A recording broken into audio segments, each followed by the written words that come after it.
The facelifted 2025 Porsche 911 Carrera T is the lightest 911 Carrera on sale, and for the first time it's offered in drop top form. What's good, guys? Welcome back to Ron's Rise, welcome back to the channel, and welcome back to another video where Porsche says that this car deserves your time and attention. It's the all new facelift or 992.2 version of the 911 Carrera T. Geared towards enthusiasts, the 911T for touring has been around since the 991.2 generation of 2018, offering a lighter weight option, channeling the original stripped out version of the 1968. Now, the 911T has been positioned as a more enthusiast focused 911, with things like weight savings and a standard manual transmission being the headlines. Now, for the 2025 model, much of that remains is true. In fact, the 911T now comes exclusively with a manual gearbox. And curiously, the 911T will also be available for the first time as convertible, as well as a coupe. This raises a few questions, because is the 911T really channeling the original's lightweight philosophy, or is it now just a better, slightly snazzier version of the Carrera? Whereas a PDK gearbox was previously offered, there will be no such option for the 2025 model. And yes, restricting buyers to 3 pedals indeed marks the 911T out as something for the enthusiast among us. Now, curiously, the 911T now drops the 7-speed manual transmission, going for a more conventional 6-speed, and the first 6 gear ratios of the outgoing model have been carried over. Essentially, they just lopped off the 7th gear and redrawn the pattern atop the shifter. Speaking of the shifter, is now a walnut ball, while the interior features a shift pattern logo on the passenger side, presumably to eliminate confusion for any Gen Z passengers you might be taking. Now, the 911T is powered by the same 3-liter twin-turbo boxer engine found on the base Carrera. It generates 388 horsepower, 393 PS, 289 kilowatts, and 331 pound-feet, 449 newton-meters of torque, and is capable of accelerating from 0 to 60 miles per hour or 0 to 96 kilometers in 4.3 seconds as a coupe, or 4.5 seconds in Cabriolet form. Now, the top track speed of the coupe and Cabriolet is 183 miles per hour, 295 kilometers, and 182 miles per hour, 292 kilometers respectively. Now, here's where it gets a little tricky.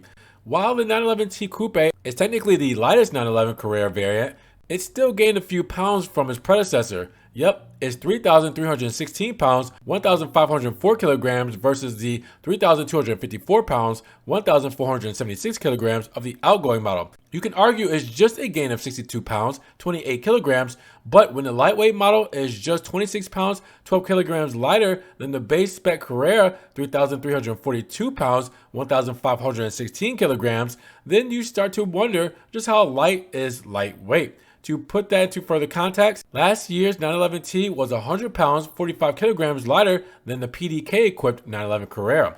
So there's the expected thinner glass and reduced sound deadening, but let's not forget that a large chunk of those weight-saving claims are also thanks to the 911T Coupe being built from the factory as a 2-seater. The rear seats can be equipped as an option at no cost, something that most owners might opt for. Now, perhaps one of the reasons why the 911T is a little fatter than before is because the rear axle steering is now included as standard.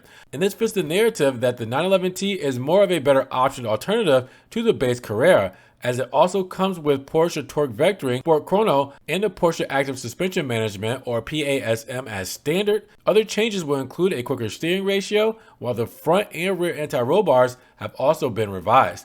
Now, perhaps the biggest hint that the 911T badge is becoming more of a marketing-friendly enthusiast-level trim rather than a true lightweight stripped-out model it once was is the addition of a Cabriolet to the lineup.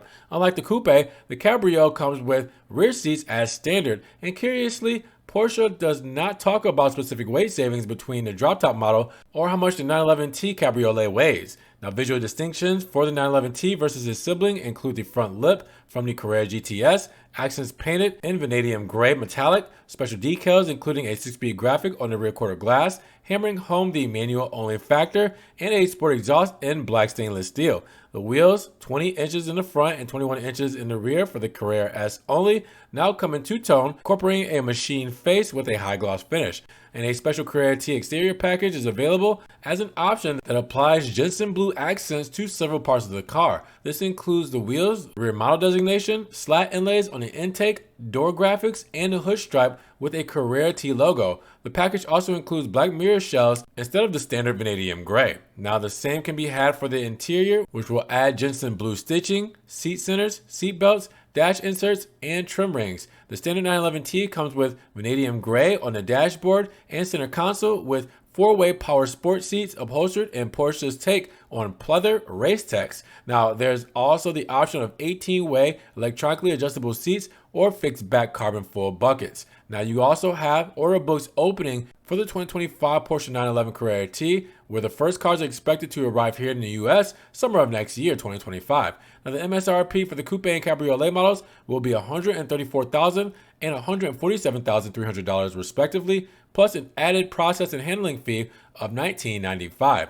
Now that's $14,000 price increase over the standard Carrera Coupe, which seems reasonable, but let's not forget that the 2023 911T started at $116,600 at launch. So with that said, what are you guys thinking about one of the more enthusiast-friendly 911T Carreras, and with it being a cabriolet for the first time and manual only? Drop those comments down below. Now, if you guys did enjoy the video today, make sure you give it a big thumbs up, but make sure you guys also check the links in the description if you want to help further support the channel, and subscribe to the channel, but click the notification bell so you don't miss one video, and we will see you guys in the next one.